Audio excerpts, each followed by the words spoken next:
अस्सलाम वालेकुम, मैं डॉक्टर निदा वहीद फिजियोथेरेपिस्ट। आज हम स्टार्ट करें लेक्चर सीरीज में नेक्स्ट चैप्टर डैट इज ले belief and concepts about health and illness. कौन कौन से बिलीव्स हैं जो ले बिलीव्स हैं और ले कॉन्सेप्ट्स हैं जो हमारी सोसाइटी में या आम लोगों में प्रेजेंट होते हैं। डिफरेंट सोसाइटीज़ में हो सकते हैं। एज अ डॉक्टर आप किसी भी सोसाइटी में काम कर सकते हैं, तो कौन कौन से ले बिलीव्स हैं, ये आम लोगों की सोच है जो आपकी हेल्थ और इलनेस पे इन्वॉल्व होती है। यानी लोग क्या सोचते हैं, आम लोगों की क्या सोच है, हम उसके बारे में बात कर रहे हैं हेल्थ और इलनेस से रिलेटेड। हेल्थ की जब हम बात करते हैं तो मेडिकल के लिहाज से आप 4 फैक्टर्स हैं, physiologically, psychologically, sociologically and spiritually. आप हेल्दी होंगे तो आप हेल्थ में कंसिडरेट करते हैं। जबकि हम आम बात करें तो हम समझते हैं सिर्फ बीमारी का ना होना ही हम हेल्दी हैं, हमें कोई काम करने में मसला नहीं हो रहा तो हम हेल्दी हैं। अब ले बिलीव्स की बात करें तो ले बिलीव्स में आपके डिफरेंट आयुर्वेदिक ट्रीटमेंट है, डिफरेंट बायोमेडिकल ट्रीटमेंट से सब आते हैं। यानी अगर आपको गला ख़राब है, आप अदरक अंडा यूज़ कर रहे हैं या कुछ शहद यूज़ कर रहे हैं, ये सारे आम कॉन्सेप्ट्स हैं।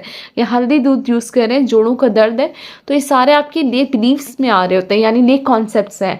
आइदर ये कितना काम करते हैं, कितना काम नहीं करते हैं, हम उसके बारे में बात नहीं कर रहे हैं। हम बात करें कि लोग क्या सोचते हैं जो मेडिकल हेल्थ के अलावा लोग ले रहे होते हैं, तो हम उसकी बात करें। बेनिफिशियल कितने हैं, कितने नहीं, हम उसकी बात नहीं कर रहे हैं। तो डेवलप्ड कंट्रीज़ और अनडेवलप्ड कंट्रीज़ दोनों जगह हैं कॉन्सेप्ट जो हेल्थ और इलनेस को रिलेटेड जो है लोगों की कुछ सोच हैं, कुछ सिम्टम्स हैं। फॉर एग्जांपल वेस्टर्न वर्ल्ड में हम समझते हैं कि इंसान एक मशीन की तरह है और उसकी बॉडी को हमेशा ट्यून अप होने की ज़रूरत है। अगर वो बीमार है तो उस मशीन में कोई गड़बड़ हो चुकी है और उस गड़बड़ को ठीक करने के लिए उसको किसके पास जाना पड़ेगा, डॉक्टर के पास।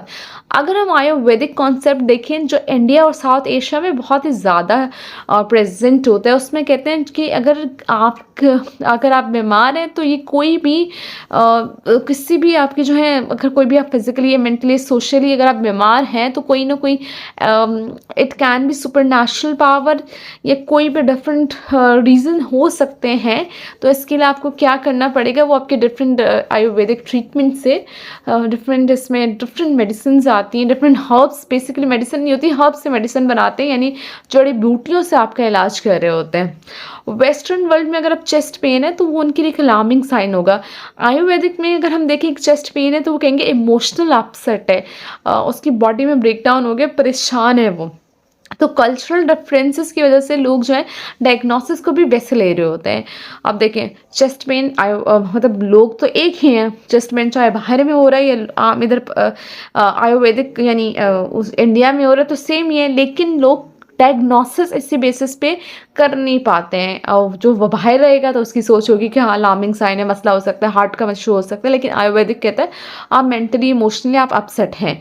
इसी की बेसिस पे डायग्नोसिस डिले हो रहा है। सिर्फ ये नहीं कि ट्रीटमेंट डिले होता है, डायग्नोसिस भी डिले होगा। डॉक्टर के पास लेट जाएगा तो बीमारी क्या हो जाएगी, सिवियरिटी इख्तियार कर लेगी।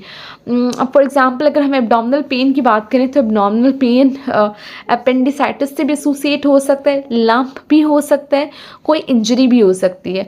जबकि अगर हम आम बात करें, ले बिलीव्स की बात करें तो वो कहते हैं कि कोई भी आपकी जो डाइट है उसकी बेसिस पे भी हो सकता है, कोई भी आपने वॉक नहीं कर रहे हैं उसकी बेसिस पे भी हो सकता है। तो आपका जो ट्रीटमेंट है, आपकी जो सिवियरिटी की इलनेस की जो सिवियरिटी है, जो आपको प्रॉपर ट्रीटमेंट मिलना चाहिए, वो आपका डिले हो जाता है ले बिलीव्स की बेसिस के ऊपर या ले कॉन्सेप्ट्स की बेसिस पे।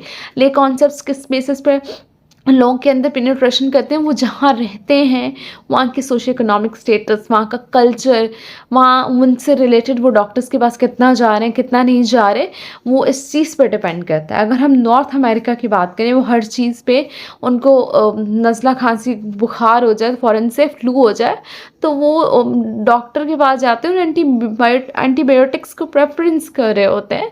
तो हर जगह के अलग अलग ट्रीटमेंट्स होते हैं, लोगों की सोच होती है। अभी अगर हम आयुर्वेदिक की तरफ चले जाएं तो एंटीबायोटिक्स को बिल्कुल प्रेफर नहीं कर रहे होते। तो अगर हम ले बिलीव्स की जहाँ बात कर रहे हैं तो आम लोग तो ये भी सोचते हैं हाँ नज़र लग गई है, किसी ने काला जादू कराया होगा। इट्स सो कॉमन, हम नज़र लग गई, काला जादू, हाँ, या कोई ऊपर की कोई जादू, कोई इस तरह की चीज़ इन्वॉल्व है और इस वजह से वो डॉक्टर के पास जाते ही नहीं है और फिर मसला बढ़ जाता है। मसला क्या होता है, कोई भी मसला होता है आम सा, लेकिन वो बहुत ज़्यादा सीवियर इख्तियार कर लेते हैं, फिर वो डॉक्टर के पास आकर जा रहे होते हैं, मिर्गी के दौरे पड़ रहे हैं, ठीक है, प्रॉपर बीमारी है, डिजीज़ है, लेकिन वो कहते हैं कि नहीं, कोई चीज़ आ गई है इसके ऊपर, इसी वजह से इसको इस तरह हो रहा है। जबकि वो डॉक्टर के पास जाएंगे तो डायग्नोस होगा और ट्रीटमेंट होगा। तो लोग जहाँ रहते हैं वहाँ के उनके कॉन्सेप्ट होते हैं। इंडिया में सबसे ज़्यादा कहते हैं कि आपकी जो इम्प्रॉपर डाइट है वो सबसे ज़्यादा आपकी इन्वॉल्व हो रही है, आपकी किसी भी कंडीशन में आप कोई भी ज़िम्मेदार हैं इस बेसिस के ऊपर। तो जो भी आपके बिलीव्स होते हैं आपके कल्चर की बेसिस पे रिप्रेजेंटेशन होते हैं जहाँ पे भी आप रह रहे हो। फोक इलनेस क्या होती है? फोक इलनेस बेसिकली, फोक इलनेस यानी कि कोई हम कंसिडरेट करते हैं कि कोई भी नज़र लग गई, कोई भी जादू हो गया, किसी भी उसमें आपके कोई भी फैक्टर्स इन्वॉल्व हो सकते हैं। तो फोक इलनेस की बेसिस पे आपकी फिजिकली बॉडी भी इन्वॉल्व हो रही होती है और आप इमोशनली भी डिस्ट्रेस में जा रहे होते हैं। क्या वजूहत होती है? कोई भी आपकी फैमिली में कोई लड़ाइयाँ हो गई हैं तो हम समझते हैं कि भाई इसे ने जादू कराया होगा, ये नज़र लगा दी है, इसको कोई काम नहीं है। तो फोक इलनेस को हम इसमें सबसे ज़्यादा कंसिडरेट करें तो कोई वजूहत है।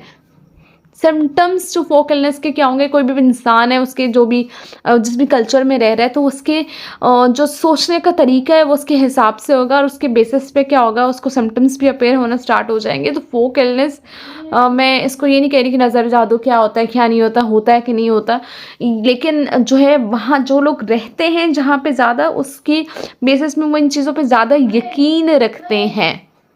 एक बंदा है जो कंप्लेन कर रहा है कमज़ोरी की, डिज़नेस हो रही है, इसको पैल्पिटेशन हो रही है, चक्कर आ रहे हैं, हार्ट बीट है जो तेज़ हो रही है, तो हम क्या करेंगे, जो ट्रेडिशनल हीलर है वो कहेगा कि हो सकता है इसको नर्वसनेस हो रही हो और हो सकता है इसको जो है किसी ने कुछ करवाया हो, इस वजह से इसको ऐसा महसूस हो रहा है। लेकिन अगर वो मेडिकल प्रैक्टिशनर के पास जाएगा या डॉक्टर के पास जाएगा तो वो कहेगा इसको हो सकता है, may be, it can B, कोई सीरियस कार्डिक इश्यूज़ हो सकते हैं, न्यूरोलॉजिकल कोई इश्यूज़ हो सकते हैं, वो तो डायग्नोसिस से पता चलेगा ना। लेकिन ले बिलीव्स के चक्कर में लोग आके चेक ही नहीं करवा रहे होते, डॉक्टर के पास जा ही नहीं रहे होते, डायग्नोसिस की तरफ आ ही नहीं रहे होते, वो ट्रेडिशनल हीलर्स के पास चले जाते हैं। 7 पिलर्स ऑफ सेल्फ केयर।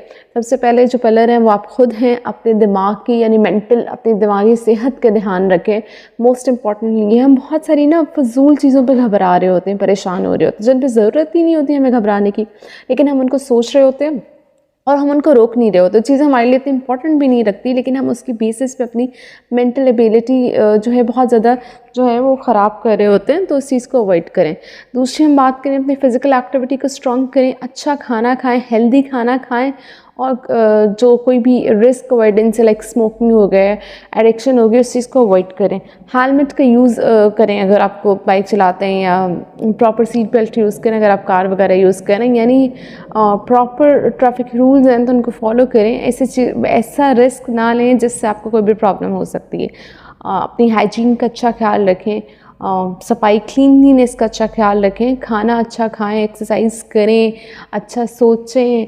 तो जो अगर आप हेल्दी हैं तो फिर आप तो बाकी सब लोगों को भी देख सकते हैं। तो अगर हम इसका कंक्लूजन देखें हमारी ले बिलीव्स का, इसमें अगर आप एज अ डॉक्टर अगर आपको पता होगा कि आपका जो पेशेंट है उसके बिलीव्स क्या हैं अपनी बीमारी को लेके या हेल्थ को लेके, तो आप उसकी बेसिस पे यानी उसको ये पता हो कि ये जो मसला हो रहा है, जो सिम्टम्स हैं ये मेरी बीमारी के साथ एसोसिएटेड हैं या वैसे किसी और ने कुछ करवाया हुआ या कोई भी चीज़ हो सकती है। It can be something, some supernatural power, जो भी लोगों के बिलीव्स होते हैं लोग उन पर यकीन करते हैं। तो एज अ मेडिकल प्रैक्टिशनर आपको ये पता होना चाहिए कि आपका मरीज़ क्या सोच रहा है, ताकि आप उसके हिसाब से उसके लेवल पे जाके उसको समझा सकें। That's all about today's lecture. Thank you. अगर आपको कोई भी क्वेश्चन है, क्यूरी है, आप कमेंट सेक्शन में कमेंट कर सकते हैं। अगर आपको मेरी वीडियोस पसंद आ रही हैं तो लाइक करें, सब्सक्राइब करें मेरे चैनल को और शेयर करें। अपना ख्याल रखिएगा। अल्लाह हाफ़िज़।